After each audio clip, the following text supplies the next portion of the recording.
করে বাবরি মসজিদ তৈরি করার দরকার নেই। আমি মুর্শিদাবাদ জেলাকে বলবো কাটরা মসজিদটা চালু করে দেন, বাবরির থেকে বেশি বড় কাজ। কথা বুঝতে পারেন না? ফুলবাড়ির মসজিদ তালা খুলিয়ে দেন। কাটরা মসজিদে তো বেইজ্জতি চলছে, বাবরি মসজিদের দরকার হবে না, কারণ বাবরি মসজিদ আর হবে না। বাবরি মসজিদ একটাই, বাবরি মসজিদ শহীদ হয়ে গেছে। আমার বাপ মারা গেছে আর আমার বাপ হবে না। আমার বাপের নাম হতে পারে কিন্তু আমার বাপ হবে না। বাবরি মসজিদ আর হবে না। বাবর তৈরি করেছিল তাই বাবরি মসজিদ। কাটরা মসজিদ তার প্রতি মুর্শিদাবাদ জেলার মানুষ ধ্যান দেন। কাটরা মসজিদ আল্লাহর ঘর, বেইজ্জতির শিকার হচ্ছে। সব অর্ধ উলঙ্গ নারীরা যায় সেখানে, তার ভিতরে গিয়ে শুটিং করে মেম্বারের উপরে দাঁড়িয়ে। আর ওলামায়ে কেরামকে জিজ্ঞাসা করবেন, একবার যদি মসজিদ হয়ে যায় সেই মসজিদ কিয়ামত পর্যন্ত মসজিদ থাকে। আর বাবরি মসজিদ তো শেষ নামাজ হয়েছিল আপনার অযোধ্যায় 1944 সালের দিকে শেষ নামাজ হয়েছে। আর কাটরা মসজিদ 1986 সালে বন্ধ হয়েছে, 1986 সালে। আর কাটরা মসজিদের পাশের যে আপনার ওই কুঠরিগণ, এটা হচ্ছে মাদ্রাসা। এখানে কোরআনের তালিম হতো, কোরআনের তালিম হতো। সেই জায়গাগুলোতে আজকে শালি বুনাই যায়, গলা ধরে সেলফি তুলে চালায়। মসজিদে মহিলাদের অপবিত্র অবস্থায় ওঠা যায় না।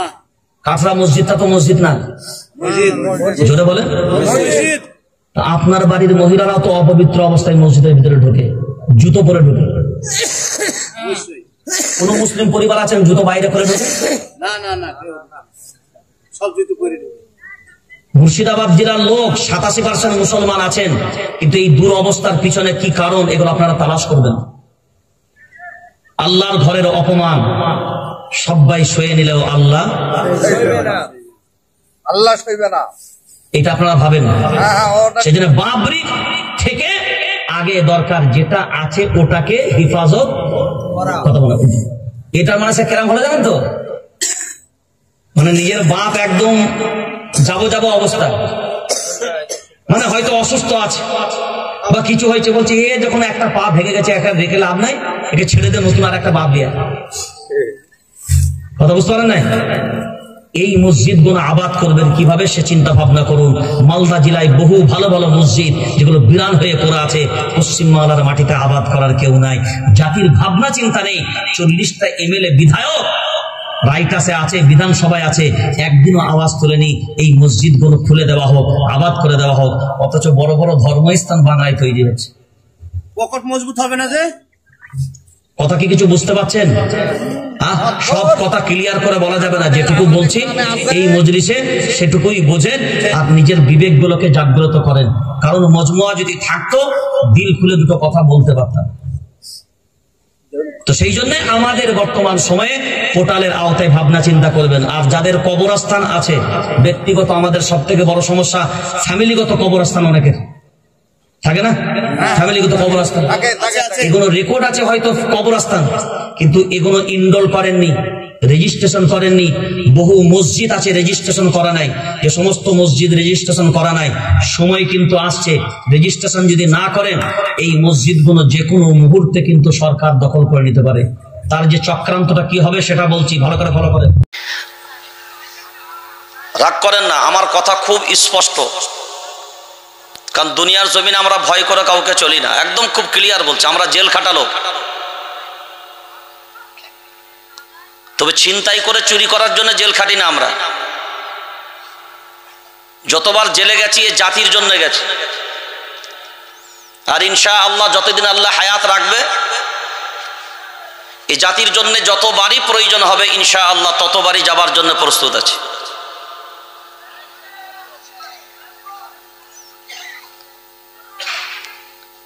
তো এই যে আমরা যারা একটা ফাংশন যদি শাহরুখ খানের দেওয়া হয়, যার ধর্মের ইপিট নাই উপিট নাই, যার ধর্মের বলেন ইপিট নাই উপিট নাই, তারপরেও তার ভক্ত আমাদের ভিতরে আছে না বাইরের আছে? কথা বলেন, চিন্তা করেছেন? কার মোহাব্বত?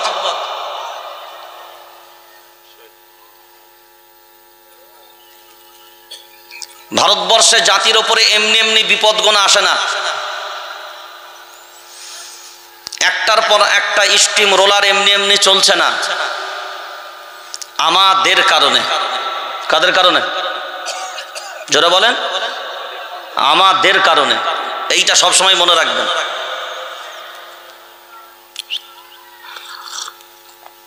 চলেন, যে কজন আছেন,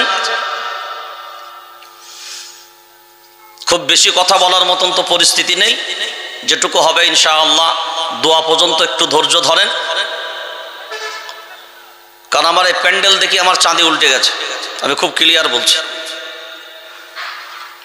আমি গেট থেকেই বলেছিলাম আমি আর স্টেজেই যাব না, আমাকে হাদিয়া না দেন আমি চলে যাচ্ছি। খুব অপমান বোধ হচ্ছে আমার, আমি বাস্তব বলছি। এটা যদি কোনো মসজিদে প্রোগ্রাম করতেন আমার কোনো আপত্তি ছিল না।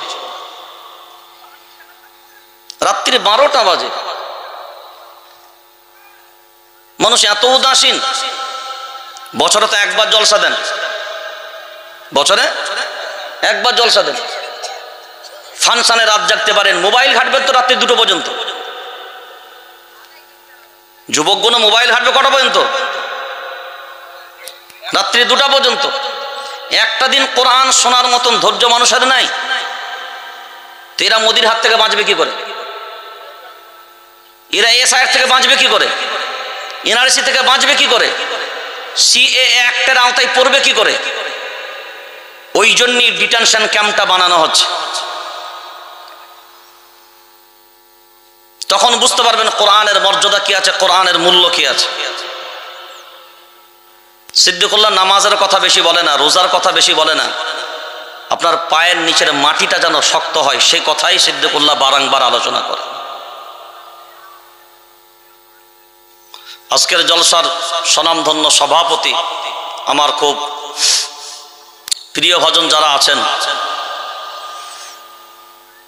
জলসার কমিটির ভাইয়েরা সহ যারা এখনো পর্যন্ত সামনে উপবিষ্ট আছেন, দিনদার ইমানদার দিন দরদি ভাই সকল, পর্দা নসীন ধার্মিকা মা ও বোনেরা, সকলকেই জানাই আন্তরিক শুভেচ্ছা, মোবারকবাদ, অনেক অনেক অভিনন্দন। আল্লাহ তাবারক ওয়া তাআলার অফুরন্ত দয়া ও কৃপা, যিনি আমাদের প্রত্যেককেই এইরকম পরিবেশ পরিস্থিতিতে একত্রিত হবার সুযোগ দান করেছেন, সকলেই বলি আলহামদুলিল্লাহ। হ্যাঁ, এবার বলছি, ক্যামেরাগুলো কি অন আছে? ক্যামেরার ম্যান যারা আছেন ক্যামেরার কাছে থাকবেন। আমি যখন সিগন্যাল দেবো তখন কিন্তু লাইভ বা ভিডিও অফ করবেন। তখন আমি মাইক সরাবো, মুখে কথা বলবো, তখন কিন্তু কোনো রেকর্ড হবে না, কোনো মোবাইল থেকেও কোথাও রেকর্ড হবে না। আমি যখন মুখে কথা বলবো তখন সমস্ত ক্যামেরা বন্ধ হয়ে কথা হবে। সব কথা প্রকাশ্যে বলা, এখন যা পরিস্থিতি, সব কথা প্রকাশ্যে বলা যাবে না, কিন্তু আপনাদেরকে শুনতে হবে। কথা বুঝতে পারছেন? আপনাদেরকে শুনতে হবে। চলেন, এই কিতাবটারে নিশ্চয়ই চেনেন। এই কিতাবটাকে চেনেন তো সবাই? সবাই বলেন হ্যাঁ। একটু জোবান খোলেন, জোবান খুললে লাভ কি আছে?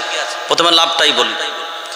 আপনাদের এলাকায় যদি কোনো চোর আসে, চোরের একটা দল, তো চোরের দল এসে যদি বাড়ির ধারে দাঁড়ায় চুরি করব বলে গভীর রাত, তো যদি বাড়ির ভিতরে কোনো ব্যক্তির আওয়াজ পাওয়া যায় যে কেউ গল্প করছে বা কথা বলছে, তখন কি চোর বাড়ির ভিতরে ঢোকার সাহস পাবে? সবাই বলেন কেন বলেন তো? সে মনে করবে লোক জাগ্রত, অর্থাৎ ভিতরে চুরি করার সুযোগ নাই। এখন বড় লোকরাও যদি কথা না বলে, যদি বাচ্চারা বাড়ির ভিতরে কান্না করে, তাহলেও চোর ঢুকবে? কেন? বাচ্চা কাঁদছে মানে বাচ্চার মা জেগে আছে। রাগ করেন না, কথাটা খুব স্পষ্ট করে বোঝেন। আমাদের ভিতরে আজকে যে এত চোর চারিদিক দিয়ে চুরি করার সুযোগ পাচ্ছে, শুধু এ জাতির ভিতরে আওয়াজ নাই, এ জাতি আওয়াজ দেওয়া ভুলে গেছে। যেখানে এ জাতির আওয়াজ দেওয়ার কথা ছিল এ জাতি সেখানে আওয়াজ দেয় না, অথচ যেখানে আওয়াজ দেওয়ার কথা নয় রাজনৈতিক মিছিলে দাঁড় করিয়ে দেন, তখন স্লোগানের আওয়াজ দেখবেন, যেটা বহুত যেটা বহুত যেটা বহুত যেটা বহুত, উরি বাপরে বাপ, তখন তাবর দেখবেন। আর কোরআনের মজলিসে যখন বসবে যেন মনে হবে সব ভিজে বিড়াল। জাতির যেখানে আওয়াজ, আজ যদি এই জাতির ভিতরে এই 40 কোটি মুসলমান তাওহীদি জনতা ভারতবর্ষের মাটিতে যদি আওয়াজ থাকতো, তো এই জালিমগণ একের পর এক স্টিম রোলার চালানোর সাহস পেত। জোরে বলেন পেত? কে সুযোগ করে দিয়েছে? জোরে বলেন। يريدون أن يطفئوا نور الله بأفواههم والله متم نوره ولو كره الكافرون। আল্লাহ কোরআনুল কারীমের ভিতরে দুই জায়গায় এই আয়াতটা দিয়েছেন। সূরার নাম সূরা তাওবা 10 নম্বর পারা 11 নম্বর সাফা, 28 নম্বর পারা 11 নম্বর সাফা। দুনিয়ার সব তাগুত শক্তি যদি ঐক্যবদ্ধ হয়, সব জালিমগণ গাদ্দারগণ যদি একত্রিত হয়, সবাই চেষ্টা করে যদি ঐক্যবদ্ধভাবেও যদি চেষ্টা চালায়, যদিও বর্তমান সময়ে যদি আমরা ফলো করে দেখি আল কুফরু মিল্লাতুম ওয়াহিদা, পৃথিবীর সব বেঈমানগণ ইউনাইটেড, সব বেঈমানগণ জোরে বলেন ইউনাইটেড, সবাই ঐক্যবদ্ধ। 33 কোটি দেবদেবীর পূজা করে, তারপরেও কিন্তু সবাই এক মুসলমানদের বিরুদ্ধে অ্যাকশন নেবার জন্য। দেখেন ইসরায়েল হলো ইহুদি দেশ, আমেরিকা হলো খ্রিস্টান অধ্যুষিত দেশ, তারপরেও দেখেন ফিলিস্তিন হলো মুসলমান অধ্যুষিত দেশ। এই মুসলমানদেরকে সাইজ করার জন্য ইহুদি আর খ্রিস্টান সবাই জোরে বলেন এক, আর আমাদের গুলোও সমর্থন করে কাকে? দেখ, ওরাও যেমন এক, এরাও কাকে সমর্থন করে? দেখ। হ্যাঁ, খুব বিনয়ের সাথে ভাবনা চিন্তা করে আপনাকে বোঝা দরকার, সারা পৃথিবীর সব বেঈমানগণ একত্রিত হয়েছে। ওই জন্যই তো নবী বললেন আল কুফরু মিল্লাতুম ওয়াহিদা, পৃথিবীর সব বেঈমানগণ ইউনাইটেড।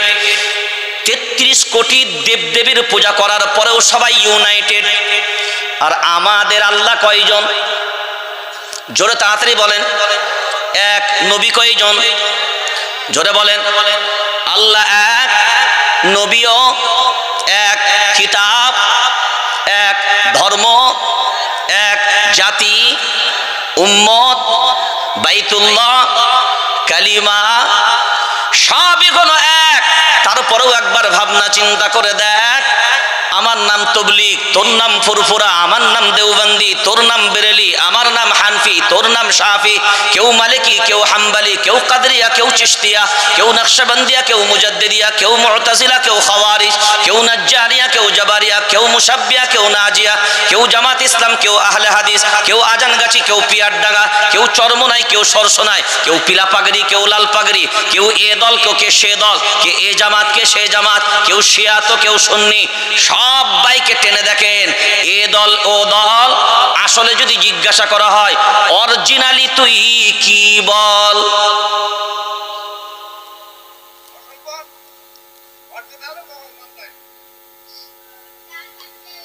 তো যদি অরিজিনালে সবাই মুসলমান হয়, আজ আমাদের পরিচয় তবলিগ, আহলে হাদিস, দেওবন্দি, বেরেলি কেন হয়?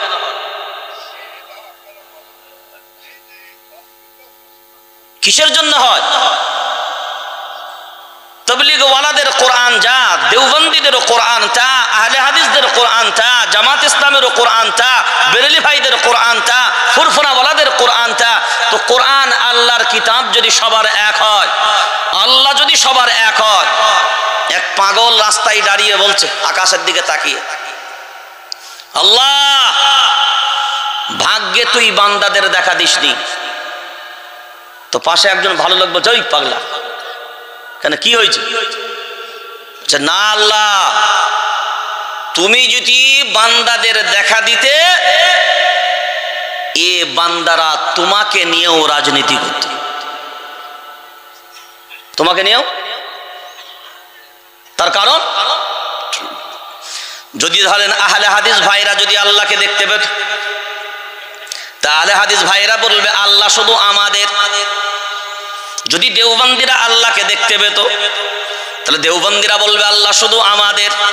ফুরফুরা জমিনে যদি আল্লাহকে দেখতে পেত, তাহলে তারাও বলতো শুধু আল্লাহ আমাদের, তাই আমাদের দেখা দিয়েছে, তোদের দেখা দেয়নি। পাগল কথা বলে ঠিক কথায়, কিন্তু বলার পিছনে অনেক বড় কারণ আছে। এবার দেখেন, সব আমাদের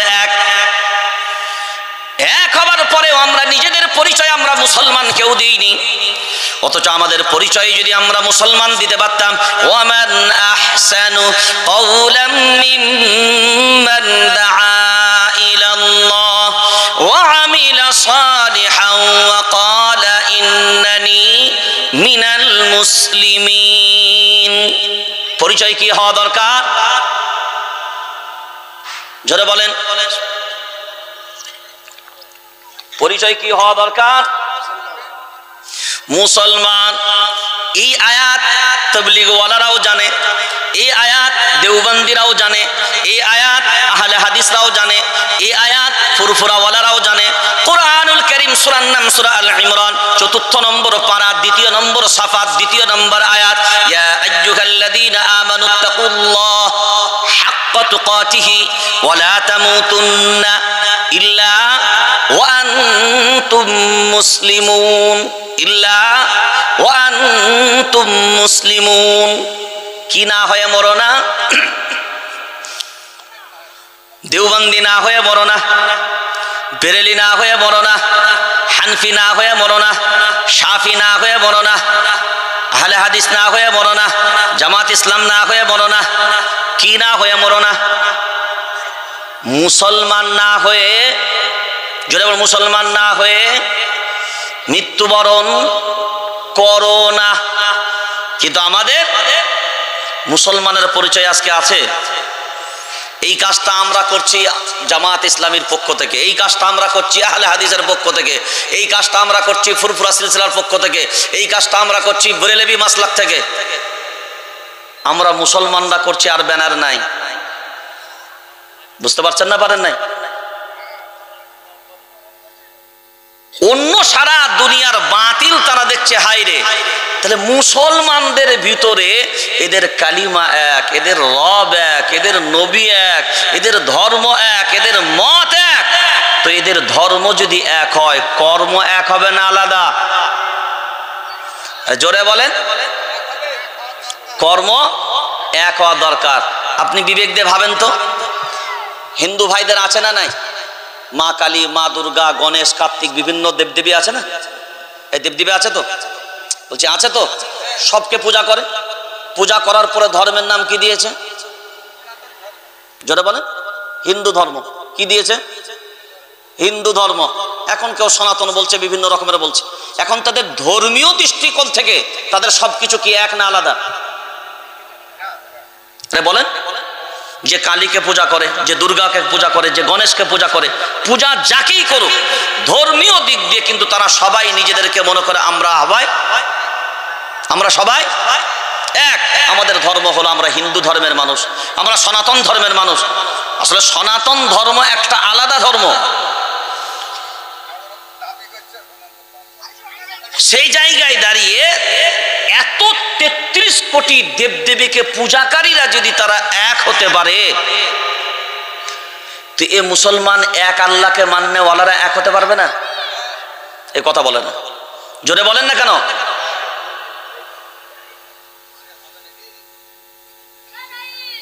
يريدون أن يطفئوا نور الله بأفواههم والله متم نوره ولو كره الكافرون।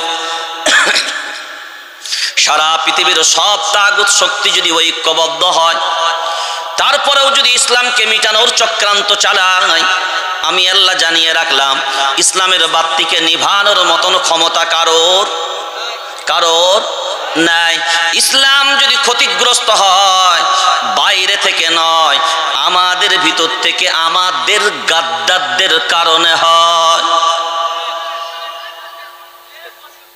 কাদের কারণে হয় বললাম?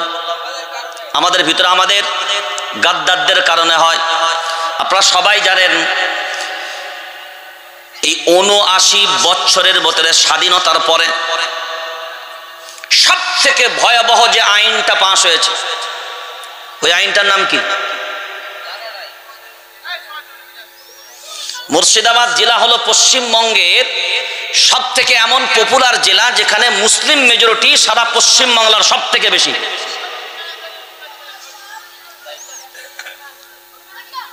যার কারণে মুর্শিদাবাদ জেলায় শুনতে পাচ্ছি বাবরি মসজিদ তৈরি হচ্ছে। ভাই বাবরি মসজিদ একটাই হবে। বাবরি মসজিদ তৈরি করার মেন কারণ হলো বাবর তৈরি করেছে, তাই মসজিদের নাম হলো বাবরি। বাবরের তৈরিকৃত মসজিদ বলে তার নাম বাবরি। যার কারণে আপনি লক্ষ্য করে দেখেন, যখন সুপ্রিম কোর্ট রায় দিয়েছিল বাবরি সংক্রান্ত ব্যাপারে, তখন 4 শতক জায়গা দিয়েছে না এই মসজিদ করার লেগে? এ কথা বলেন, কারা নিয়েছিল? জোরে বলেন। আমাদের সুন্নি পক্ষ নিয়েছিল? মুসলিম পার্সোনাল ল বোর্ড নিয়েছিল? না। ওই ভিক্ষা 4 শতক জায়গা মুসলিম পার্সোনাল ল বোর্ড সুন্নিরা নেয়নি। আমাদের ভিতরে এক শ্রেণীর গাদ্দাররা ওটা কবুল করেছিল, আর ওটা কবুল করে বরঞ্চ ভারতবর্ষের মুসলমানের সম্মান আসেনি, বরঞ্চ ভারতবর্ষের মুসলমানের মাথা আরো নত করে দিয়েছে। বরঞ্চ সেই দিনকে যদি বলে দিতে পারত আমরা কারোর ভিক্ষায় বেঁচে থাকার মন্ত নয়, ভারতবর্ষের জমিনে মুসলমান বাই চান্স মুসলমান না, ভারতবর্ষের জমিনে মুসলমান বাই চয়েস মুসলমান। এই দেশ কারোর বাপের দেশ না, এই দেশ তো আমার বাপের দেশ। কার বাপের দেশ? জোরে বলেন। আরে বুক চাপড়ে বলবেন, এ দেশ হ্যাঁ আমার বাপের দেশ। এটা বুক ফুলিয়ে বলছি। কারণটা কোথায়? আদম আলাইহিস সালাম কার বাপ? জোরে বলেন। আর অন্যদের পিতা কারা? মিস্টার দারউইন সাহেবের বক্তব্য কি আছে? মিস্টার দারউইন সাহেবের বক্তব্য কি আছে? কি থেকে মানুষ তৈরি? জোরে বলেন। বাঁদর থেকে মানুষ তৈরি। কি থেকে? জোরে বলেন। বাঁদর থেকে মানুষ তৈরি। তা দারউইন সাহেবের বক্তব্য হলো বাঁদর থেকে মানুষ তৈরি, তাই বলছে হুপ হুপ করবে যা। তাই বললাম দারউইন সাহেব যদি বাঁদর থেকে মানুষ তৈরি হয় তাহলে আপনিও তো বাঁদরের বাচ্চা। এ কথা বলে না? আরে বাঁদর থেকে যদি মানুষ তৈরি হয় তা আপনিও তাহলে বাঁদর থেকে হয়েছে। আর আল্লাহর কোরআন সূরার নাম সূরা হুজুরাত 26 নম্বর পারা 16 নম্বর সাফা, ইয়া আইয়ুহান নাসু ইন্না খলাকনাকুম মিন যাকারিন ওয়া উনসা ওয়া জাআলনাকুম শুউবান ওয়া ক্বাবাইলা লিতাআরাফু। আল্লাহ বলেন না একজন নারী আর একজন পুরুষ, আমি আল্লাহ সমগ্র পৃথিবীর মানব মণ্ডলীকে আমি আল্লাহ বানিয়েছি। একজন পুরুষটাকে, জোরে বলেন, আমার আপনার আদি পিতা আদম আলাইহিস সালাম, ওই জন্যই তো তাকে বলা হয় আবুল বাশার। কোরআনের বহু জায়গায় আপনি পাবেন ইয়া বানি আদম, ইয়া বানি আদম, ইয়া বানি আদম, হে আদমের সন্তানেরা। এবার বলেন আমার আব্বা হলো আদম। আমরা বিশ্বাস করি এই কুরআনুল কারীমকে এক নারী আর এক পুরুষ থেকে যদি বানানো হয় সমগ্র পৃথিবীর মানব মণ্ডলীকে, আমরা স্বীকার করে নিয়েছি আমাদের আদি পিতার নাম হলো আদম আলাইহিস সালাম। কিন্তু যারা বলছে বাঁদর থেকে মানুষ তৈরি, তাহলে নিশ্চয়ই তারা আদম আলাইহিস সালামের সন্তান। সন্তান নয়, সন্তান হওয়ার পরেও তারা তেজ্য পুত্র। কি পুত্র? জোরে বলেন। তেজ্য পুত্র। আর তেজ্য পুত্র যারা হয় ওয়ারিসান সূত্রে তারা কোনোদিন অংশীদার, জোরে বলেন, হয় না। এবার বিবেক দিয়ে বলেন, এই ভারতবর্ষের জমিন অখণ্ড ভারতবর্ষ, আল্লাহ যখন আদম আলাইহিস সালামকে জান্নাত থেকে প্রথম দুনিয়ার জমিনে প্রেরণ করলেন, কোন দেশের মাটিতে? জোরে বলেন। অখণ্ড ভারতবর্ষ যখন ছিল, এই অখণ্ড ভারতবর্ষে শ্রীলঙ্কা ভারতের অংশ, পাকিস্তান, বার্মা, নেপাল, ভুটান, বাংলাদেশ, আফগানিস্তান সব কিন্তু ছিল এই ভারতেরই অংশ। 47-এর আগে অখণ্ড ভারতবর্ষ, এই অখণ্ড ভারতবর্ষের জমিনে শ্রীলঙ্কাও ভারতের একটা অংশ ছিল। সেখানেই আল্লাহ আদম আলাইহিস সালামকে প্রেরণ করলেন। আদম আলাইহিস সালাম যখন ভারতবর্ষের জমিনে আসলেন, পুরো ভারতবর্ষের জমিনে কে কে ছিল? মোদি সাহেব, অমিত শাহ, এরা ছিল না? আপনি দেখেননি তাহলে? ছিল তো নাকি ভারতবর্ষের পার্লামেন্ট? আরে বলেন বলেন, ছিল?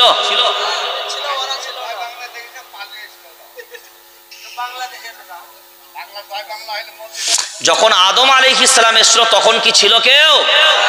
তখন এসছিল আমার আব্বা একা। বলেন, এসছিল আমার আব্বা একা, ছিল না কোনো বেটার দেখা, ময়দান ছিল ফাঁকা। তো এসছিল আমার আব্বা একা। এখন আব্বা আছে না নাই? বেঁচে আছে আব্বা আমাদের সামনে?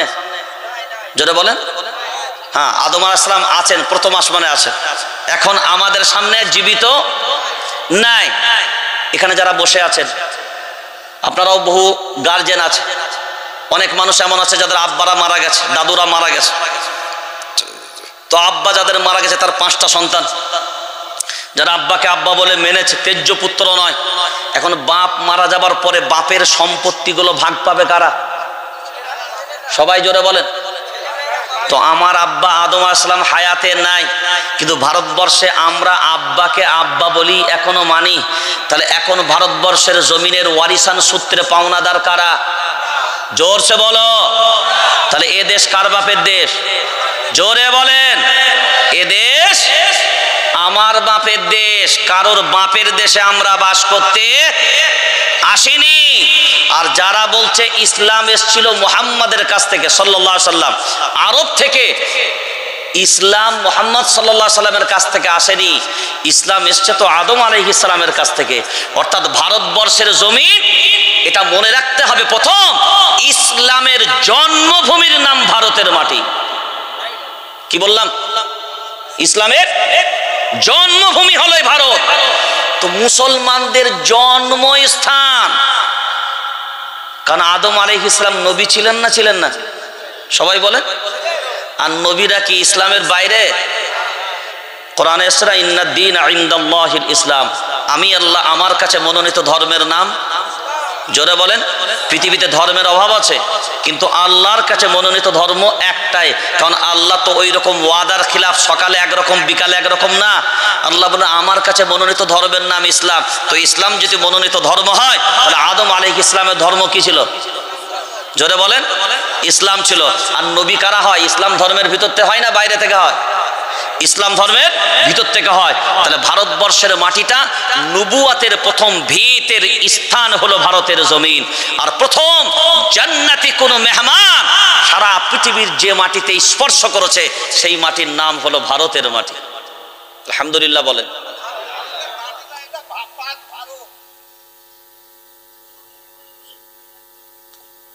কথাটা বুঝতে পারেননি ভাই? যেখানে পাটা দিয়েছে ওটা ভারতে, ওটা ভারতের মাটিতে দিয়েছে। কথা বুঝতে পারেননি নাকি? আমার পা কি সমগ্র ভারতে পড়বে না ভারতের মাটিতে পড়বে?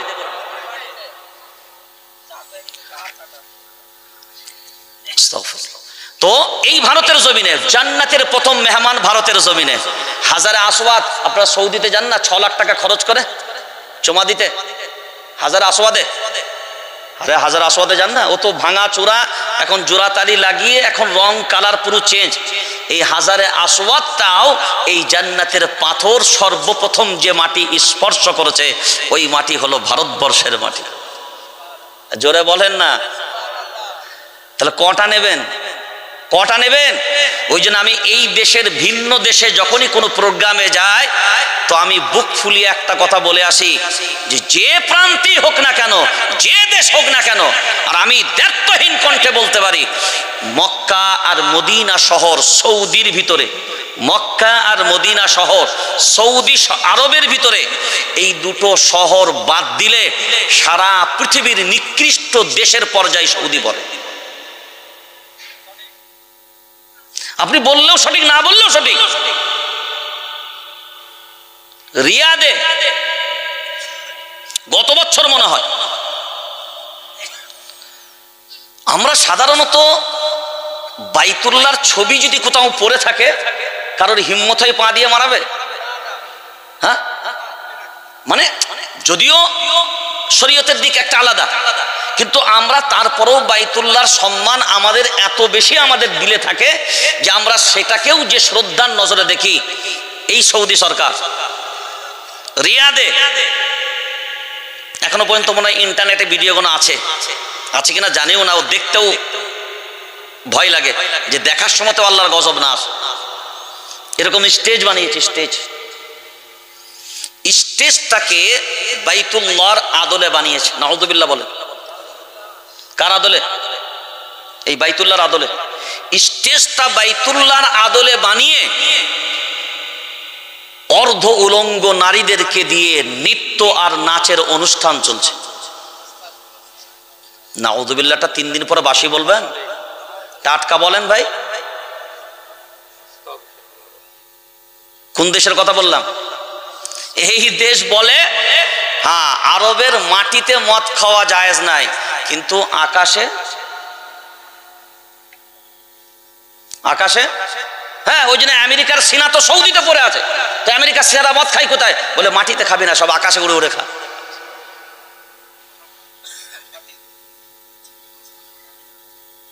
তো আমাদের যাদেরকে দেখে সারা পৃথিবীর মুসলমানরা যাদেরকে রাহাবার মনে করে, আজকে ফিলিস্তিন পরে পরে মার খাচ্ছে, মসজিদুল আকসা ইহুদিরা দখল করার চক্রান্ত চালাচ্ছে। সৌদির জবান নাই, মুসলিম কান্ট্রিগুলোর জবান নেই। যদি একবার হুঙ্কার দিত, এই বেঈমানগুলোর হিম্মত ছিল অগ্রসর হবার। কথা বলেন না কেন? তাহলে এরা কার দুশমন? এই গাদ্দার গুলো কাদের? আমাদের বাইরে না ভিতরের? জোরে বলেন। আমাদের ভিতরের গাদ্দার। এদেরকে কামানের দরকার ছিল না, ট্যাঙ্কারের দরকার ছিল না, এদেরকে বিমারও দেবার প্রয়োজন ছিল না। একবার যদি সমস্ত মুসলমান দেশগুলো শুধু ঘোষণা করে দিত, যা আমেরিকা আর ইসরায়েলকে কোন মুসলিম দেশ তেল সরবরাহ করবে না, এটা যদি একবার ডিক্লেয়ার দিয়ে দিত, এইগুলো ভিখারির বাচ্চা হয়ে ঘুরে বেড়াত। কি বাচ্চা হয়ে বললাম? কিসের বাচ্চা হয়ে? কারণ তেল না থাকলে ভুরভুরি জাম। কি তেল না থাকলে সব জাম।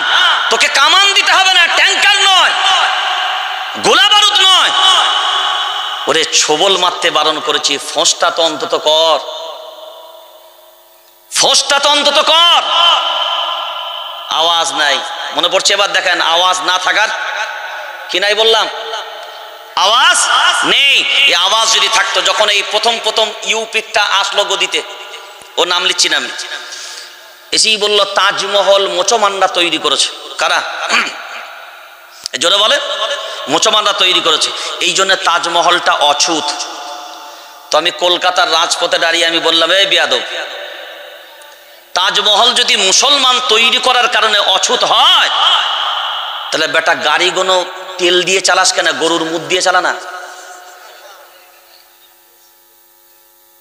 সব তো মুসলমানদের ছোঁয়া, ওদের লিভার মুসলমান, কর্মচারী মুসলমান, দেশ মুসলমান। আরে ভারতবর্ষে যেখানে বাস করছো, এই দেশের বুনিয়াদ তো ইসলামের ভিত্তি দিয়ে। আর 1920 সালের পূর্বে পর্যন্ত, হ্যাঁ বাই রেকর্ড বলছি, 1920 সালের পূর্ব পর্যন্ত এই ভারতবর্ষে স্বাধীনতার জন্য ব্রিটিশদের বিরুদ্ধে এই মুসলমান টুপিওয়ালা দাড়িওয়ালার ছাড়া একটা নাম আপনি ইতিহাস থেকে বের করতে পারবেন না।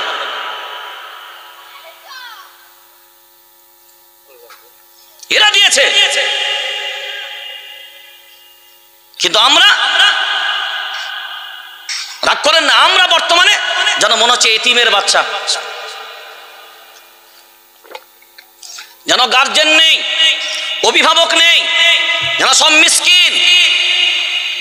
সব জায়গায় চক্রান্তের বেড়াজালগুলো শুধু এদের উপরে কেন আসবে? আজকে কতগুলো নেবেন? মুসলমানদের মাথার উপর স্টিম রোলার চলছে।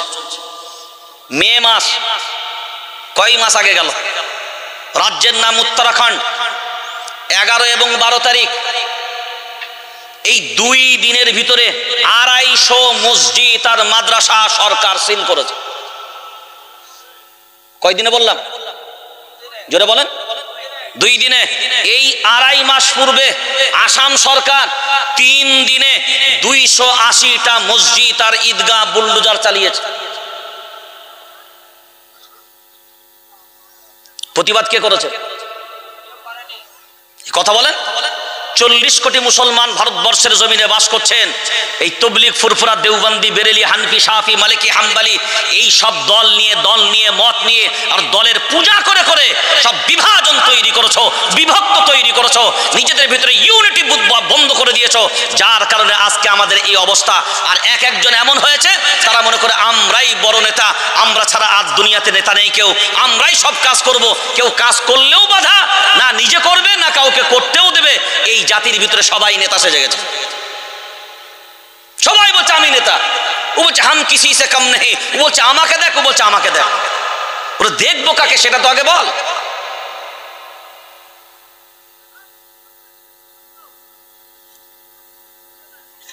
আজ বাংলার চিত্র যদি একবার দেখেন, সারা পশ্চিম বাংলার প্রায় 30টার মতন জেলা, 9.5 কোটি জনসংখ্যা, একক সংখ্যায় মুসলমান হলো 3.5 কোটির মতন। 31% থেকেও বেশি মুসলমান জনসংখ্যা পশ্চিম বাংলায়। 38,300 মতন গ্রাম, 35,000 গ্রামে মসজিদ, 1 লক্ষের মতন মসজিদের সংখ্যা।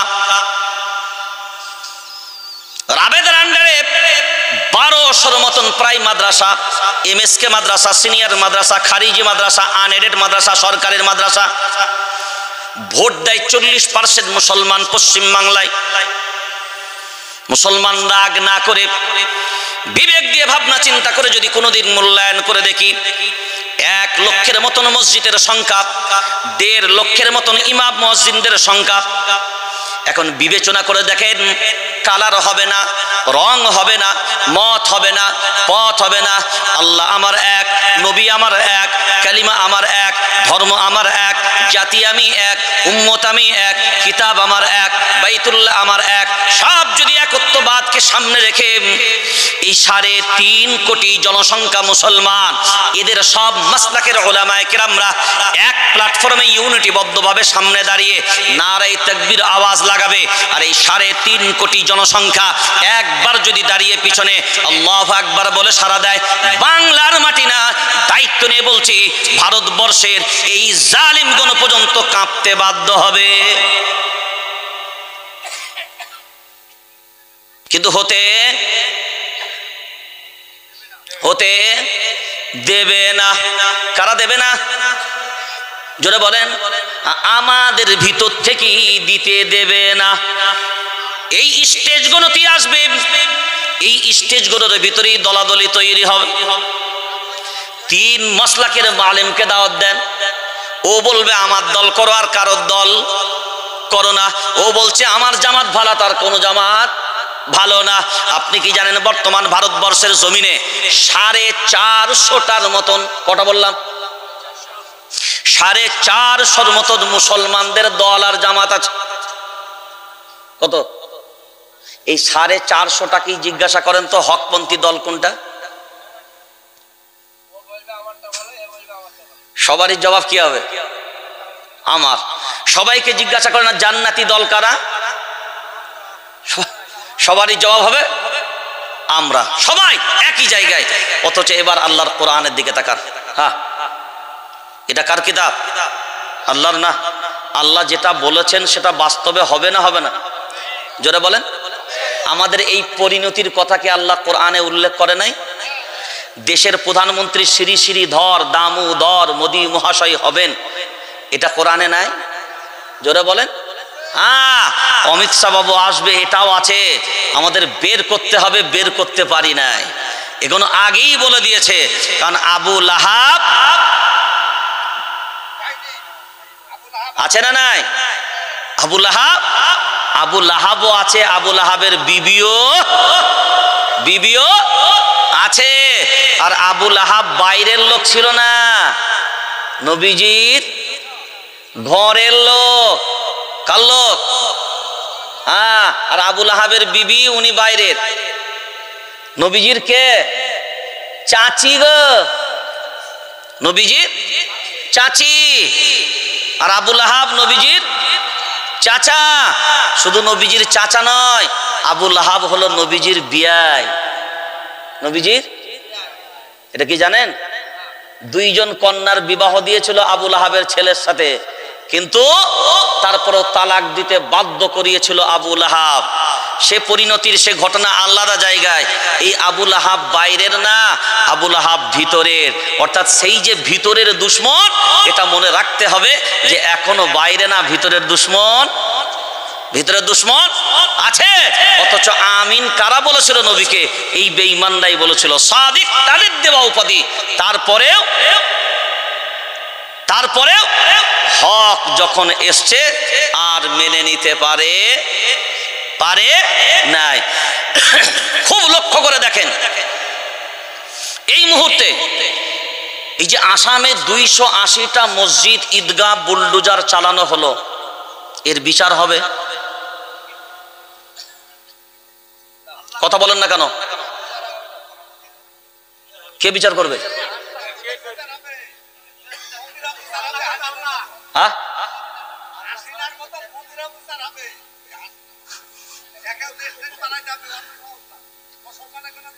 আল্লাহ আপনার মুখে মধু ঢেলে দেখি। আমি এখন বলেন বিচার হবে এদের? অথচ সুপ্রিম কোর্টের স্পষ্ট অর্ডার আছে। এই যে বেরেলিতে যেভাবে ওলামাদের বাড়িগুলো বুলডোজার চললো, এই আই লাভ মোহাম্মদকে কেন্দ্র করে, আর এই জাতির কথা কি বলবো, এরা এত দুর্ম, রাগ করেন না, এরা ল্যাস তুলে দেখে না এড়ে না বেড়ে, শুধু যাই তেড়ে। কি বললাম? ল্যাস তুলে দেখে না এড়ে না বেড়ে, শুধু যাই তেড়ে, ও দেখে না কিছু। বললো কোথায় কি ঘটেছে, আই লাভ মোহাম্মদ, বাংলার ছেলেরাও পাগল হয়ে গেল, বলে সব আই লাভ মোহাম্মদ ব্যানার টাঙ্গা। হঠাৎ করে নবীর এত মোহাব্বত তোদের ভিতরে কোথা থেকে ঢুকে বললো? নবীর মোহাব্বত ব্যানারে কত বড় যে সর্বনাশ করেছেন এই জাতি আপনি জানেন না। যে সময় আই লাভ মোহাম্মদ কাণ্ড ভারতবর্ষের জমিনে উত্তাল হলো, সেই সময় ভারতবর্ষের জমিনে এই সরকারের পতনের একটা বড় ইস্যু খাড়া হয়েছিল। সেটা কি জানেন আপনারা? ভোট চুরির অভিযোগ। কি চুরির অভিযোগ? সারা দেশ তখন তোলপাড় ভোট চুরির অভিযোগ নিয়ে। যখন সব থেকে বেশি কোণঠাসা এ জাতি, তখন দিল আই লাভ মোহাম্মদের প্রকাশ। সব মিডিয়া, সব পুরো ভারতবর্ষের মুভমেন্টটাকে আই লাভ মোহাম্মদের দিকে ঠেলে দিল। ভোট চুরিটা মিলান হয়ে গেল। কত বড় ক্ষতি করেছেন দেখেছেন? মূল্যায়ন করেছেন কোনদিন? আর অথচ এই যে আই মানে আমি, তারপরে কি পান চিহ্ন, মানে মানে শয়তান মানে সুযোগে কি সুন্দর কাজ গুছিয়ে নেয়। আমি এটাকে গবেষণা করতে গিয়ে বুঝতে পেরেছি। এই দেখেন, এই যে পান চিহ্ন গণ, আপনারা সবাই জানেন যে অ্যাকচুয়ালি পান চিহ্ন গণ ব্যবহার করতো কারা? প্রেমিক প্রেমিকারা। কারা? ঠিক কথাটা ভুল বললাম না? ঠিক, কারা ব্যবহার করতো? অধিকাংশ প্রেমিক প্রেমিকারা এই পান চিহ্ন, না লাভ চিহ্ন বলবো না, পান চিহ্নটা এরাই ব্যবহার করতো। বরঞ্চ যদি কখনো কোথাও পান চিহ্ন আঁকতো, তাহলে তখনই কেউ যদি দেখতে পেত সঙ্গে সঙ্গে হয় মুছে দিত, নাহলে পিছনে লুকিয়ে দিত। চিঠিতে লিখতো, ছিঁড়ে ফেলতো। কারণ একটাই কথা বুঝতো, যারা এই পান চিহ্ন লিখছো মানে এটা গোল মাল। আর এই আই লাভ মোহাম্মদকে কেন্দ্র করে যা করেছে শয়তান, এই চিহ্নটাকে হালাল আর বৈধ ঘোষণা করে দিয়েছে। এখন যদি আই লাভ পান চিহ্ন কেউ লেখে, আর লুকাবেও না আর মুছবেও, কারণ এখন রাস্তায় রাস্তায় ব্যানারে দেখে নিচ্ছে আই লাভ চিহ্ন মোহাম্মদ। এই চিহ্ন হাদিসেও নাই, এই চিহ্ন কোরআনেও নাই, আর এই চিহ্নর মাঝে আল্লাহর নবীর মোহাব্বতের কোনো বহিঃপ্রকাশ নাই। বরঞ্চ এই ব্যানার টাঙিয়ে আল্লাহর নবীর শানের গুস্তাকি করেছো। এই ব্যানার একদিন ছিঁড়ে পড়বে, ও ছিঁড়ে পড়ে বাথরুমে নর্দমায় পড়বে। কথা বুঝতে পারেন নাই? পড়বে না, পড়বে না? আরে গুস্তাকি শান্ত দেখো একবার। তুমি মনে করলে আবেগে চলে গেলাম, আবেগে গিয়ে কোনো লাভ নাই। মুর্শিদাবাদ জেলার লোক আবেগী হলে হবে না ভাই। বেলডাঙ্গা মনে আছে না ভুলে গেছে? মুর্শিদাবাদ ওয়াকফ আন্দোলন ভুলে গেছেন না মনে আছে? ভুলে যাবেন না। আবেগের কোনো জায়গা নেই। আমরা জানি চটি পড়া সেনাবাহিনী কোত্থেকে ঢুকেছিল। ভারতবর্ষের বহু কোম্পানিকে আমি চিনি, কারণ আমিও প্রশাসনের লোক। আমি নিজে অল ইন্ডিয়া মানবাধিকার কমিশনের অল ইন্ডিয়া মেম্বার। আমি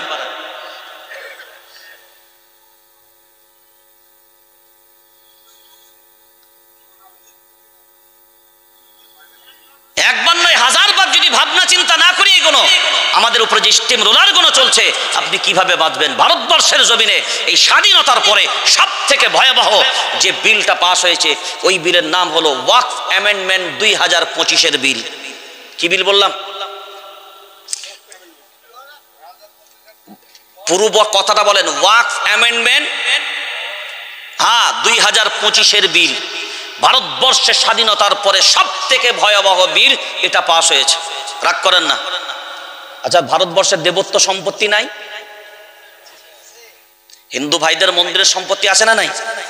খ্রিস্টান ভাইদের গির্জার সম্পত্তি আছে না নাই? তো সবারই যদি থাকে, তো মুসলমানদের ওয়াকফ সম্পত্তির উপরেই কেন অপারেশন হবে? কথা বলেন না কেন? আপনি কি ভারতবর্ষের জমিনে কমজোর, কম আছেন?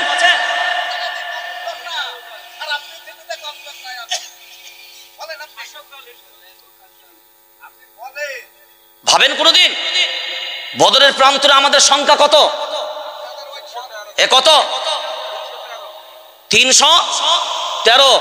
জালিমদের সংখ্যা 1000। জালিমদের সংখ্যা, আর জোরে বলেন, জালিমদের সংখ্যা 1000।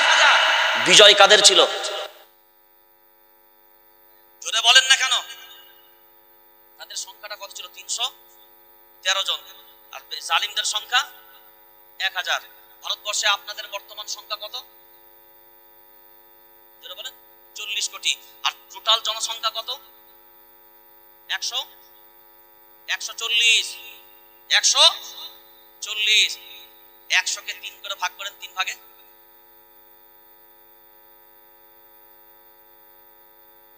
আচ্ছা, ওইদিকে বদরের প্রান্তরে 1000-কে 3 ভাগে ভাগ করেন। জোরে বলেন না, কত করে? 333 করে। আর এই 100-কে ভাগ করেন 3 ভাগে। জোরে বলেন, 33। আর আপনি আছেন কত? 40 কোটি। বদরের প্রান্তরে একজন ইমানদার, 3 জন জালিমকে সাইজ করে। একজন ইমানদার কয়জন? জোরে বলেন। সংখ্যা লঘু ছিল না সংখ্যা গুরু? সংখ্যা লঘু। বদরের প্রান্তরেও সংখ্যালঘু আমরা ছিলাম, উহুদের প্রান্তরেও সংখ্যালঘু আমরা ছিলাম, খন্দকের প্রান্তরেও সংখ্যালঘু আমরা ছিলাম, মোতার প্রান্তরেও সংখ্যালঘু আমরা ছিলাম, ফিরাউনের সামনেও সংখ্যালঘু আমরা ছিলাম, নমরুদের সামনেও সংখ্যালঘু আমরা ছিলাম। কিন্তু বিজয় ইমানওয়ালাদের, বিজয় ইমানওয়ালাদের। তো যতবার বিজয় এসছে সংখ্যা গুরু হিসাবে না সংখ্যালঘু হিসাবে? সংখ্যালঘু হিসাবে। আপনি ভারতবর্ষের জমিনে সংখ্যা গুরু না সংখ্যালঘু? জোরে বলেন। সংখ্যা লঘু। আপনি টেনশন নিচ্ছেন কেন? বিজয় আজ নতুবা কাল আসবে ইনশাআল্লাহ। কারণ তার লক্ষ্য করে দেখেন, ওয়ামাকারু ওয়ামাকারাল্লাহ আল্লাহু খায়রুল মাকিরিন। সব চক্রান্তকারীদের চক্রান্ত গুণ আল্লাহ ব্যর্থ করে দেন। লক্ষ্য করে নমুনা গুণ এবার নেন। আসামের মাটিতে এনআরসি করা হলো, অমিত শাহ বগল বাজাতে শুরু করলো।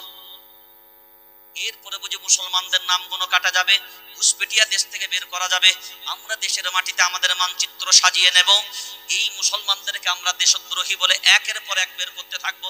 খুব লক্ষ্য করে ভাবনা চিন্তা করে এবার দেখেন, 19 লক্ষ নাম বাদ গেল। কয় লক্ষ?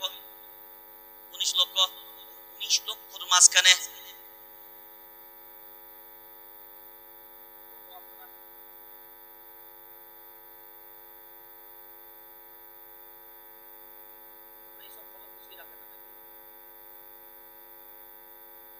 সাজান নাকি? কত? 19 লক্ষ নাম বাদ গেল। 19 লক্ষ 14 লক্ষ ওদের ঘরে। কত লক্ষ ওদের ঘরে? 14 লক্ষ। কত লক্ষ? বগল বাজানো শেষ। বিহারে এসআইআর করতে গেল 47 লক্ষ। কত লক্ষ? 47 লক্ষ।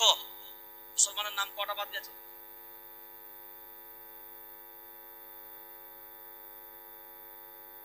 78টা। কয়টা? সবাই বলেন।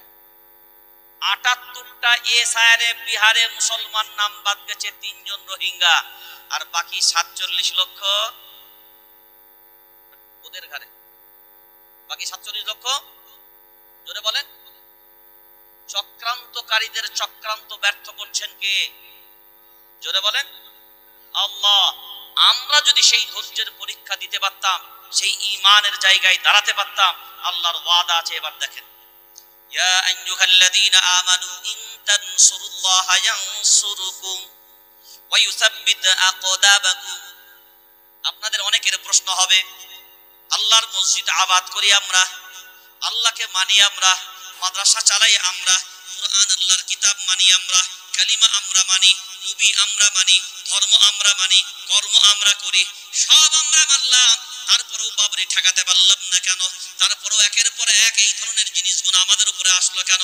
আল্লাহ কুরআনুল কারীম একটা কথা স্পষ্ট করেছে, ইল্লা তানফিরু ইউআযিবুকুম আযাবান আলীমা ওয়া ইয়াস্তাবদিল কওমান গায়রাকুম ওয়া লা তাদুরুহু শাইআ।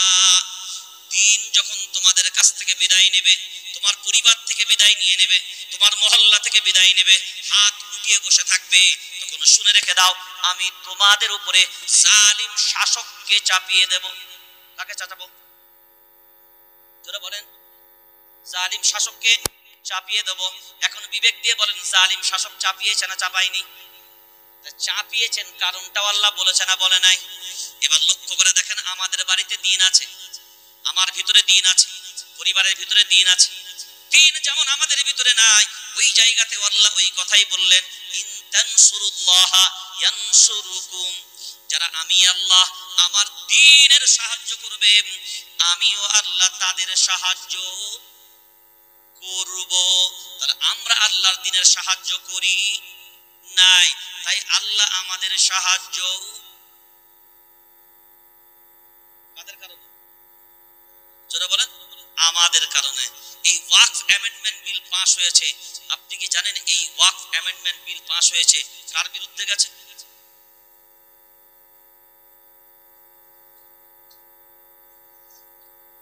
এই ওয়াকফ অ্যামেন্ডমেন্ট বিল, এটা শুধু পাস হয়েছে, ভয়াবহ কেন বললাম? এই আইন কোরআনের বিরুদ্ধে গেছে। কিসের বিরুদ্ধে বলেন? সবাই বলেন। কোরআনের বিরুদ্ধে গেছে। কিসের বিরুদ্ধে? কোরআনের বিরুদ্ধে 1 নাম্বার। 2 নাম্বার হাদিসের বিরুদ্ধে গেছে। 3 নাম্বার শরীয়তের ফতোয়ার বিরুদ্ধে গেছে। 4 নাম্বার ভারতবর্ষের সংবিধানের বিরুদ্ধে গেছে। 4 নাম্বার কি বললাম? ভারতবর্ষের সংবিধানের বিরুদ্ধে গেছে। কোরআনের বিরুদ্ধে, হাদিসের বিরুদ্ধে, শরীয়তের সিদ্ধান্তের বিরুদ্ধে, এমনকি ভারতবর্ষের সংবিধানেরও বিরুদ্ধে। 14 নম্বর ধারা, 15 নম্বর ধারা, 25 নম্বর ধারা, 26 নম্বর ধারা, বলুন বলুন দেখুন বিরুদ্ধে গেছে কিনা। কি করে বিরুদ্ধে বলবেন? সংবিধানে লেখা আছে এ কথা, প্রত্যেকটা ধর্মের ধর্ম স্থান, পরিচালনা করার দায়িত্ব সেই ধর্মের মানুষের হাতেই থাকবে। আর এই ওয়াকফ অ্যামেন্ডমেন্ট বিল বলছে শুধু তাদের হাতে থাকবে না। তাহলে বোঝা গেল সংবিধানের বিরুদ্ধেও গেছে, কোরআনের বিরুদ্ধে গেছে। কারণ কোরআনুল কারীম বলছে ইন্নামা ইয়ামুরু মাসাজিদাল্লাহ মান আমানা বিল্লাহ। মসজিদের দেখাশোনার দায়িত্ব, আল্লাহর সম্পত্তির দেখাশোনার দায়িত্ব পাবে তারা ঈমানওয়ালা হবে। যারা ঈমানওয়ালা হবে যারা। আর এই আইন বলছে ঈমানওয়ালার দরকার নাই, সবাই পাবে, সবাই করবে। ফাইসাল্লাহ কারা করছে? 1 নাম্বার ঈমানদার অমিত শাহ বাবু। তাহাজ্জুদ একদিনও কাজা নাই। আরে ওয়াকফের ফাইসাল্লাহ কে করছে? উনি করছেন তো। 1 নাম্বার ঈমানদার না?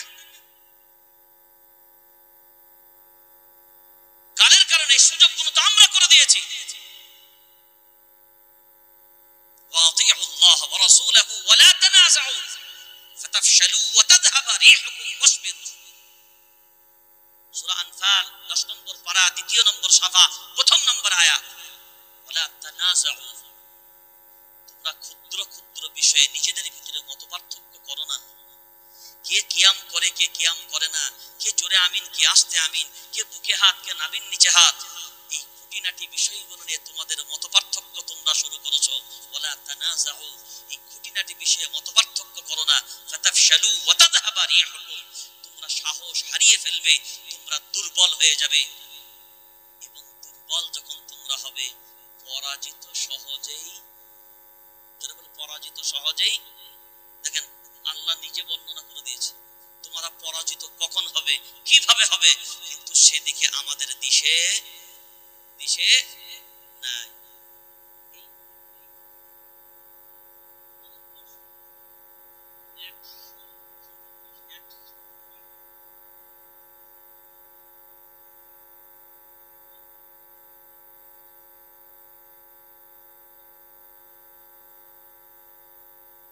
বলা যাবে না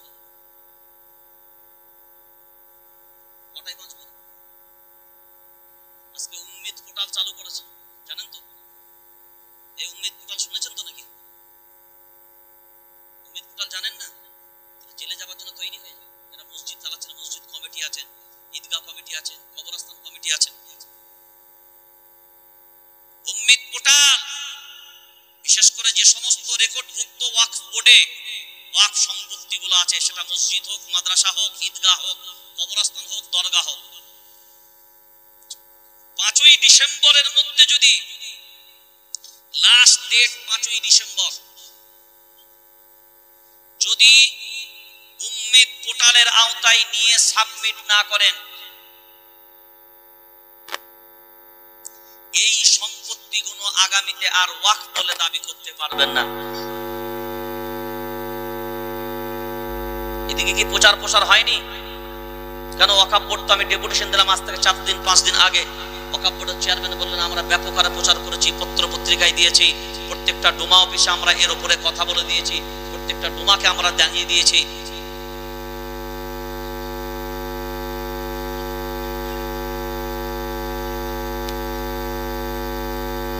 তারপরে আপনাদের খতিয়ান, এদিকে তাকান, এদিকে তাকান, আমার দিকে তাকান। খতিয়ান, রাতের অন্ধকারে খতিয়ান চেঞ্জ হয়ে গিয়ে 1 নাম্বার খতিয়ানে চলে যাচ্ছে। এই সম্পত্তি, এটা কি আপনার খবর আছে? আপনাদের মুর্শিদাবাদ কারবালার ওয়াকফ সম্পত্তি 1 নাম্বার খতিয়ানে গেল কি করে?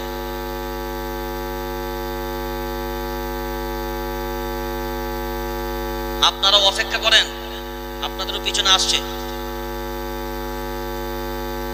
এই জাতি যে অবহেলা করেন, তো কোনোদিন ভাবেন না, মূল্যায়ন করেন না, গুরুত্ব দেন না বিষয়গুলোকে। উম্মিদ পোর্টালের আওতায় যাদের ওয়াকফে ইন্ডোল আছে, সম্পত্তি রেজিস্ট্রেশন আছে, ইসি নাম্বার হয়েছে, 5ই ডিসেম্বরের ভিতরে যদি রেজিস্ট্রেশন না করে, অনলাইনে সাবমিট না করে, এই সম্পত্তিগুলো আর ওয়াকফ বলে দাবি করতে পারবে না, সাধারণ পাবলিকের সরকারের সম্পত্তি হয়ে যাবে। গত 4 দিন আগে পর্যন্ত 8,000 রেজিস্ট্রেশন হয়েছে, 80,000 এখনো পর্যন্ত বাকি। কত হাজার বাকি আছে বললাম? 80,000। তার মাঝখানে এই রাতের অন্ধকারে খতিয়ান চেঞ্জ হয়ে যাচ্ছে। 1 নাম্বার খতিয়ানে অনেক মসজিদ, অনেক মাদ্রাসা, অনেক ঈদগাহ, কবরস্থান চলে যাবে। বিশেষ করে ভেসলেন্টের জায়গায় যে ধরনের ধর্মস্থানগুলো আছে, যদি ভেসলেন্টের জায়গায় হয়, একে আপনি আর ঠেকাতে পারবেন না, সব 1 নাম্বার খতিয়ানে যাবে। আর 1 নাম্বার খতিয়ানে যাওয়া মানে সেই সম্পত্তিগুলো সরকারের ঘোষিত হবে। অলরেডি দিনাজপুরে হয়ে গেছে, আপনাদের মুর্শিদাবাদ কারবালাতেও হয়ে গেছে, আর বহু জায়গায় হবার ব্যাপারে ফান্ড পেতেছে। এখন উম্মিদ পোর্টালে শুধু মুসলমানদের সম্পত্তিগুলো আপলোড করতে হবে, বাকি তো অন্যান্য ধর্মীয় মানুষ ভারতবর্ষে বাস করে, তাদের ধর্মীয় সম্পত্তিগুলো নয় কেন? এই আওয়াজটা তুলবে কে, বলবে কে?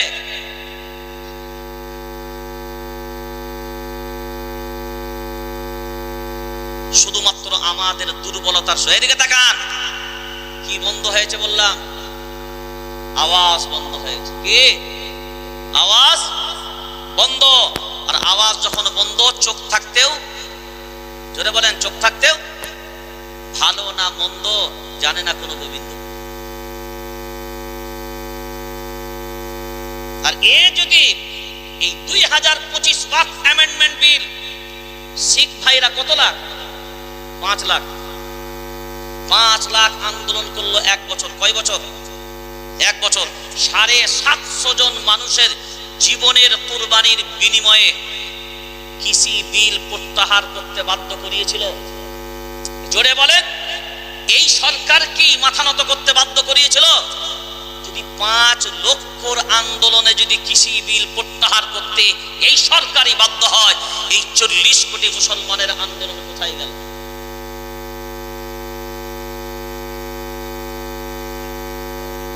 এই কথাগুলো কিছু বুঝছেন? কাউকে দোষারোপ করে লাভ নাই, আপনি নিজে দোষারোপ হইতেন তো। আমরা লোককে দোষারোপ করতে অভ্যস্ত, আগে নিজের দিকে তাকান, আমি কতটুকু দায়ী। আলা কুল্লুকুম রাঈন ওয়া মাসউলুন আন রাইয়াতিহি, প্রত্যেকটা মানুষই হলো দায়িত্বশীল, আর তারা দায়িত্ব সম্পর্কে জিজ্ঞাসিত হবে। আল ইমামু রাঈন ওয়া মাসউলুন আন রাইয়াতিহি, প্রত্যেকটা ইমাম দায়িত্বশীল। কে আন্দোলন করতে দিল আর না দিল, অন্তত মসজিদের মেম্বারগুলোকে আমার জাতিকে জাগাও। সেই মসজিদের মেম্বারগুলো তো নেতারা দখল করে বসে আছে, সেই মসজিদের মেম্বারগুলো তো ইমামকে হক বলতে দেওয়া হয় না। আজ ইমাম যদি হক কথা তুলে ধরে, তার চাকরি,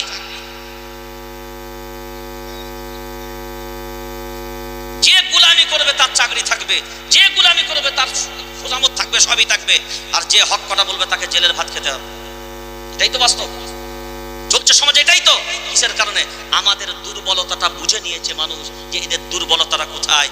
কারণ জানে যে এই জাতি হলো এমন পর্যায়ে আছে, এরা 2 টাকায় ঈমান বিক্রি করতে পারে। কয় টাকায়? জোরে বলেন। 2 টাকার কম্বলে ঈমান বিক্রি হবে, 2 টাকার গমে ঈমান বিক্রি হবে, 2 টাকার চালে ঈমান বিক্রি হবে। তারপরেও এরা মনে মনে ভাবে দাদা বাঁচাবে, দিদি বাঁচাবে। শুনে রেখে দেন, ঈমানওয়ালাদের বাঁচানোর জন্য দাদা লাগবে না, দিদি লাগবে না। ঈমানওয়ালার যদি ঈমান থাকে, তার আল্লাহই যথেষ্ট। আল্লাহর নবী সাল্লাল্লাহু আলাইহি ওয়াসাল্লাম যখন আবু বকর সিদ্দিককে নিয়ে সাও গুহার ভিতরে ছিলেন, হিজরতের সময় সাও গুহার ভিতরে লুকিয়েছিলেন, ওই গুহার মুখটা চাপা পড়েছিল না? কি দিয়ে?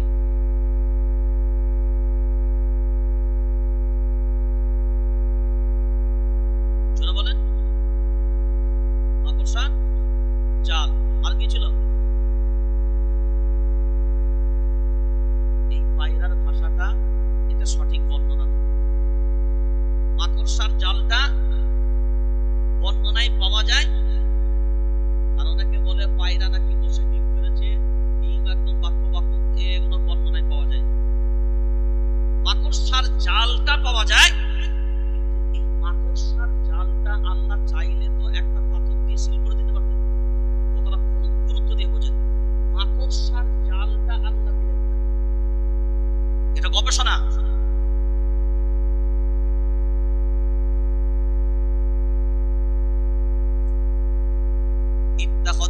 বাইতা ওয়া ইন্না আওহানাল বুয়ুতি লাবাইতুল আনকাবুত। সারা পৃথিবীতে সব ঘর বানাই, মাকড়সাও ঘর বানায়, কিন্তু সব থেকে দুর্বল ঘর হলো কার? জোরে বলেন। মাকড়সা।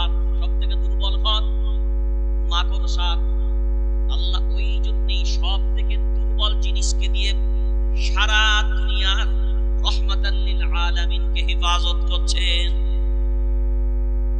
সারা পৃথিবী কি দিয়ে? দুর্বল ঘর দিয়ে। মশা দুর্বল না শক্তিশালী? জোরে বলেন। দুর্বল। সারা পৃথিবীর বেঈমানদের ভিতরে নাম্বার 1 দের ভিতরে একটা হলো বেঈমান, নমরুদ তার নাম। সাইজ হয়েছে কি দিয়ে? কেন আল্লাহ মশাকে ব্যবহার করলেন কেন? মুসা আলাইহিস সালাম, মুসা আলাইহিস সালাম নদী কে বলেছে?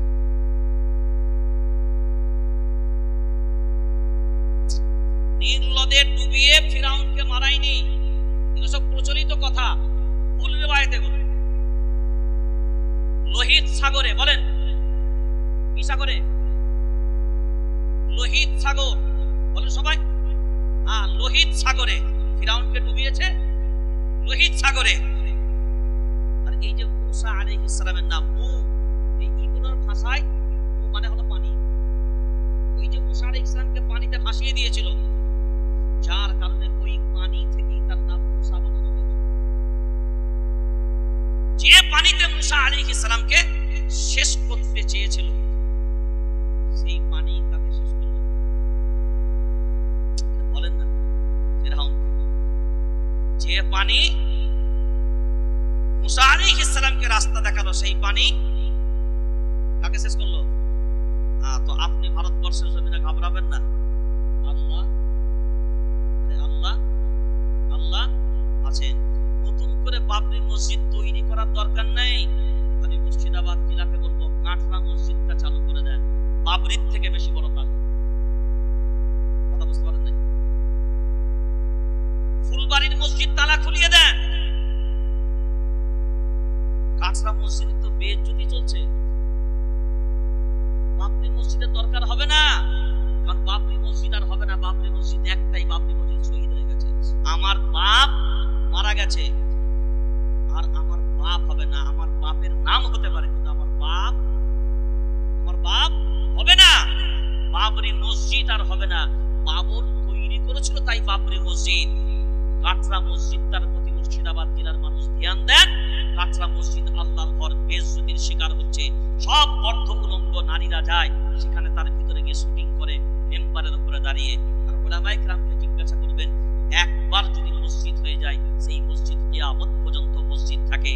আর বাবরি মসজিদ তো শেষ নামাজ হয়েছিল আপনার অযোধ্যায় 1944 সালের দিকে শেষ নামাজ হয়েছে। আর কাঠরা মসজিদ 1986 সালে বন্ধ হয়েছে। 1986 সালে। আর কাঠরা মসজিদের পাশের যে আপনার ওই কুঠরিগণ, এটা হচ্ছে মাদ্রাসা। এখানে কোরআনের তালিম হতো, কোরআনের তালিম হতো। সেই জায়গাগুলোতে আজকে সালিগুনাই যায়, গলা ধরে সেলফি তুলে চালায়। মসজিদে মহিলাদের অপবিত্র অবস্থায় উঠা যায়। কাঠরা মসজিদটা তো মসজিদ না। জোরে বলেন। আপনার বাড়ির মহিলারাও তো অপবিত্র অবস্থায় মসজিদে উঠে জুতো করে মুসলিম পরিবার আছে, জুতো বাইরে করে ঢোকে। মুর্শিদাবাদ জেলার লোক 87% মুসলমান আছেন, কিন্তু এই দুরবস্থার পিছনে কি কারণ, এগুলো আপনারা তালাশ করবেন। আল্লাহর ঘরের অপমান সবাই সয়ে নিলেও আল্লাহ, এটা আপনারা ভাবেন। সেই জন্য বাবরি থেকে আগে দরকার যেটা আছে ওটাকে হেফাজত। এটার মানে সে কেরাম বলে জানেন তো, মানে নিজের বাপ একদম যাবো অবস্থা, মানে হয়তো অসুস্থ আছে বা কিছু হয়েছে, বলছে এ যখন একটা পা ভেঙে গেছে, একটা রেখে লাভ নাই, এ ছেড়ে দিয়ে নতুন আর একটা পা ভেঙে। কথা বুঝতে পারেন নাই? এই মসজিদ গুলো আবাদ করবেন কিভাবে সে চিন্তা ভাবনা করুন। মালদা জেলায় বহু ভালো ভালো মসজিদ যেগুলো বিরান হয়ে পড়ে আছে, পশ্চিমবাংলার মাটিতে আবাদ করার কেউ নাই, জাতির ভাবনা চিন্তা নেই। 33টা এমএলএ বিধায়ক রাইটাসে আছে, বিধানসভায় আছে, একদিনও আওয়াজ তোলেনি এই মসজিদ গুলো খুলে দেওয়া হোক, আবাদ করে দেওয়া হোক। অথচ বড় বড় ধর্মস্থান বাংলায় তৈরি হচ্ছে। কথা কি কিছু বুঝতে পারছেন?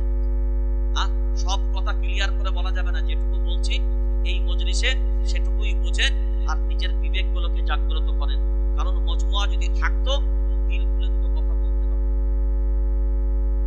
তো সেই জন্য আমাদের বর্তমান সময়ে পোর্টালের আওতায় ভাবনা চিন্তা করবেন। আর যাদের কবরস্থান আছে, ব্যক্তিগত আমাদের সব থেকে বড় সমস্যা ফ্যামিলিগত কবরস্থান অনেক থাকে না, ফ্যামিলিগত কবরস্থান, এগুলো রেকর্ড আছে হয়তো কবরস্থান, কিন্তু এগুলো ইনরোল করেননি, রেজিস্ট্রেশন করেননি।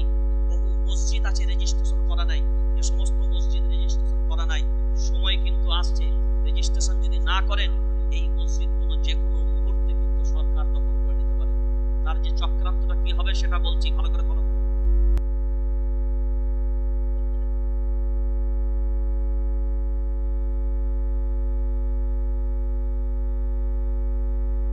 চলে যাচ্ছে এগুলো কারা জানেন?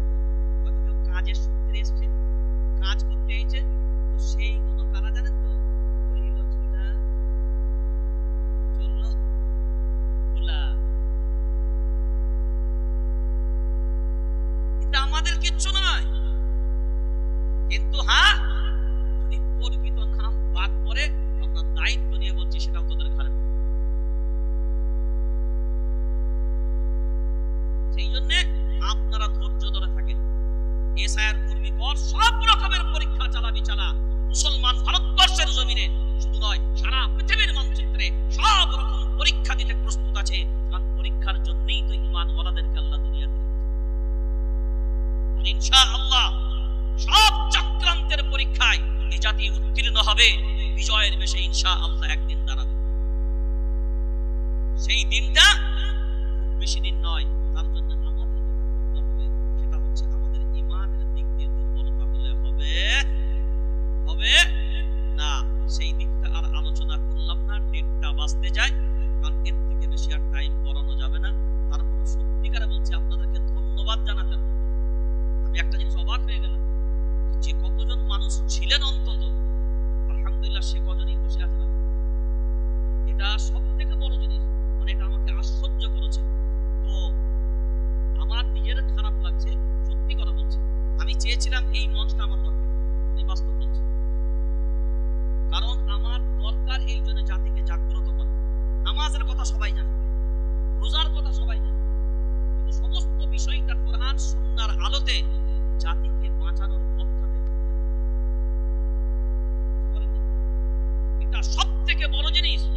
এবং আইনি বহু ব্যাপারগুলো আছে যেগুলো আমরা অনেক ক্ষেত্রে বলতে পারবো না। আপনারা আমাদের সাথে যোগাযোগ রাখলে সব ক্ষেত্রে ধাপে ধাপে ইনশাআল্লাহ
আস্তে আস্তে সাবমিট রেজিস্ট্রেশন করে দেন।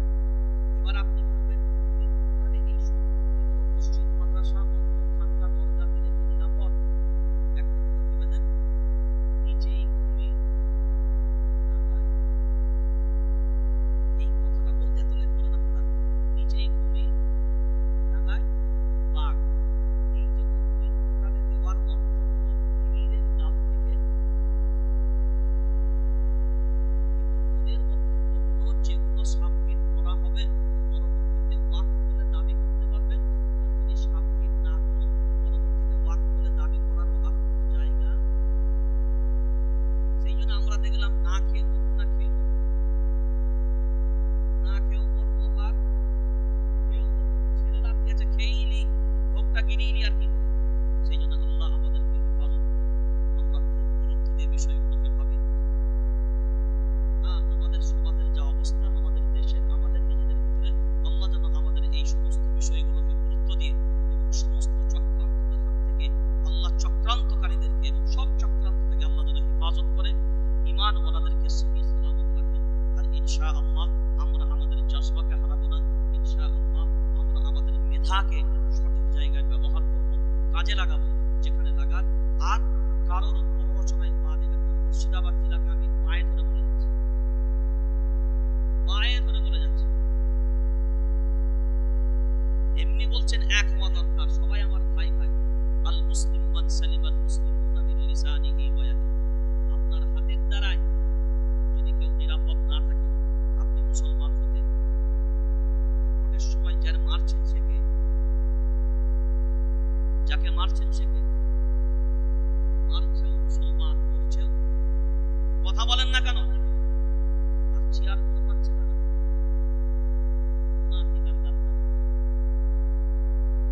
আর তাদের জন্য আপনি একটা মায়ের কোরবানি করছেন। পরিষ্কার পরিচ্ছন্ন স্পষ্ট কথা, রাজনীতি হবে, ভোট হবে, বাস ভোট দেবার মালিক ভোট দেবেন, কাউকে গদি পাইয়ে দেবার লড়াই আপনাকে করতে বলা হয়নি। যে লড়াইয়ে কোনো ভাইয়ের প্রাণ যাবে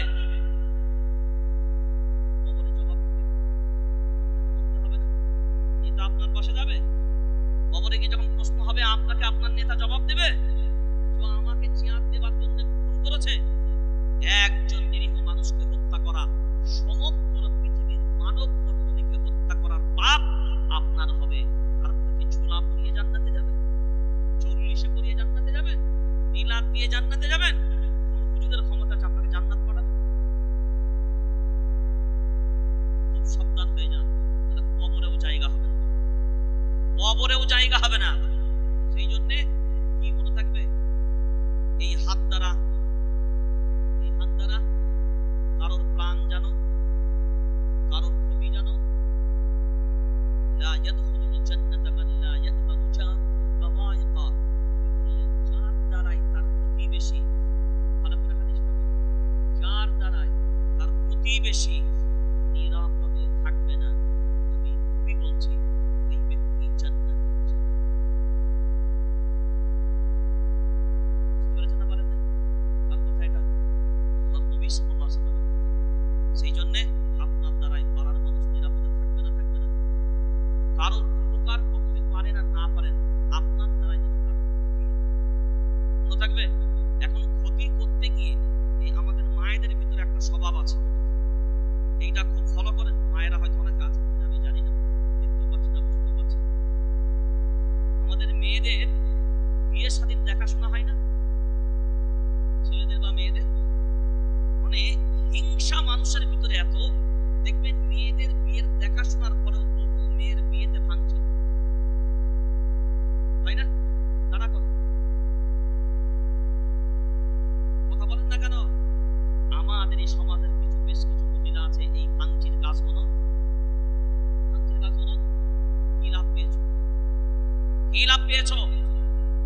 আজ যদি একজন ভাইয়ের, একজন মায়ের যদি একটা মেয়ের বিয়ে ঠিক হয়ে যায়, আরে তোমার না হোক, তোমার পাড়ার, তোমার আর একটা ভাইয়ের হয়েছে, একজনের হচ্ছে, তার মা বাপের মাথা থেকে একটা বোঝ, টেনশন কমে যাবে।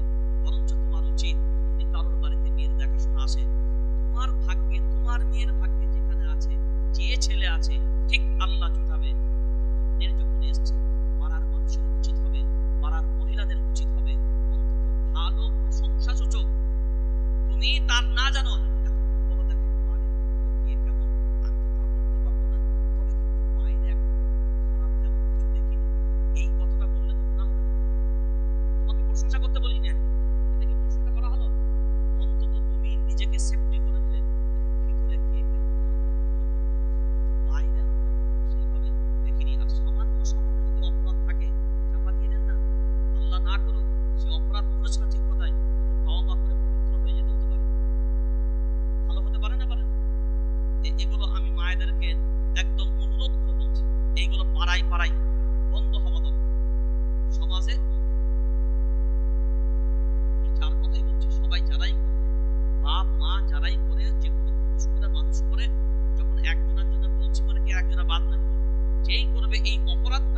ঝাঁপিয়ে আপনাকে একদিন ডুবাবে। সেই জন্যে এই কাজগুলো আমাদের সমাজে আমরা করবো না, মনে থাকবে ইনশাআল্লাহ। হ্যাঁ, এবার আপনাদের পরিস্থিতি তেমন থাকলে হয়তো অনেক ব্যাপার, মহিলাদের সব ব্যাপারই আলোচনা হতো। পরিস্থিতি সে জায়গায় যখন নেই, 1টা পর্যন্ত আলহামদুলিল্লাহ এই যে 2.5 ঘন্টা সময় দিলেন, এটাও অনেক বড় জিনিস। আল্লাহ আমাদেরকে শোনার থেকে আমল করার তৌফিক দান করুন। আল্লাহুম্মা আমিন। দরুদ শরীফ আল্লাহুম্মা সাল্লি আলা মুহাম্মাদিন ওয়া আলা আলি মুহাম্মাদ কামা সাল্লাইতা আলা ইব্রাহিম ওয়া আলা আলি ইব্রাহিম ইন্নাকা হামিদুম মাজিদ। আল্লাহুম্মা বারিক আলা মুহাম্মাদ ওয়া আলা আলি মুহাম্মাদ কামা বারাকতা আলা ইব্রাহিম ওয়া আলা আলি ইব্রাহিম ইন্নাকা হামিদুম মাজিদ।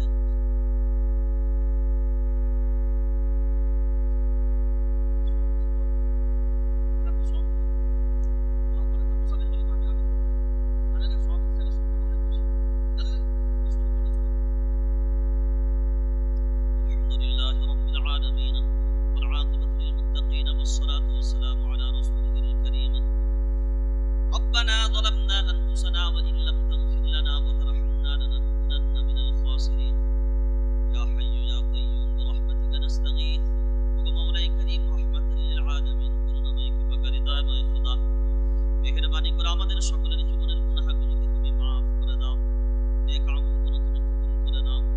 সারা বিশ্বের মুসলমানদের তুমি হেফাজত করো, ঈমান এবং আমলের সঙ্গে তুমি বাঁচিয়ে রাখো। আল্লাহ খারাপ পথ থেকে তুমি হেফাজত করো, হালালের পথে তুমি চালিত করো, অন্যায় জুলুমের হাত থেকে তুমি হেফাজত করো। আমাদের সবার উপরে তুমি রাজি হয়ে যাও, সকলকে তোমার দিনের জন্য তুমি কবুল করে নাও। সন্ধ্যা থেকে নিয়ে এতক্ষণ পর্যন্ত যা কিছু দিনের আলাপ আলোচনা হয়েছে গো মাহবুব, আল্লাহ বলার মধ্যে শোনার মধ্যে সব তুমি বেয়াদবিকে তুমি মাফ করে দাও। যার সবকে প্রিয় হাবিবের রওজায় তুমি পৌঁছে দাও, তার ওসিলায় সমস্ত নবী পাকদের ওপাকে সবখানা পৌঁছে দাও। সাহাবায়ে কেরাম, তাবিঈন, তাবে তাবিঈন, আইম্মা, মুজতাহিদিন, শুহাদা, সিদ্দিকিন, সালিহিন, আত্মীয় স্বজন, পাড়া প্রতিবেশী, আল্লাহ যারা দুনিয়ার জমিন থেকে বিদায় নিয়েছে, আমাদের পিতৃকুল, মাতৃকুল, শ্বশুরকুল, শাশুড়িকুল থেকে নিয়ে আমাদের আব্বা মা যারা চলে গেছেন, আল্লাহ সকলের আরবা সবখানা তুমি পৌঁছে দাও। আয় আল্লাহ, এলাকাবাসী যারা চলে গেছে সকলের রূহ আরবা সবখানা তুমি পৌঁছে দাও। আয় আল্লাহ, আমাদের মুরব্বীরা যারা বেঁচে আছে, আব্বা মা, সকলের প্রাণ করে তুমি খিদমত করার তৌফিক দাও। তাদের হায়াত কিসমতকে দারাজ করে দাও, তাদেরকে ভালো রাখো, সুস্থ রাখো, শিফায়ে আজিলা কামিলা তুমি দান করো। আয় আল্লাহ, মজলিসে যারা হাত তুলেছে সবার অন্তরে কি চাবার আছে জানি না, সবার অন্তরের নেক আরজু তামান্নাগুলো তুমি পূরণ করে দাও। আল্লাহ, যারা জলসার জন্য সাহায্য সহযোগিতা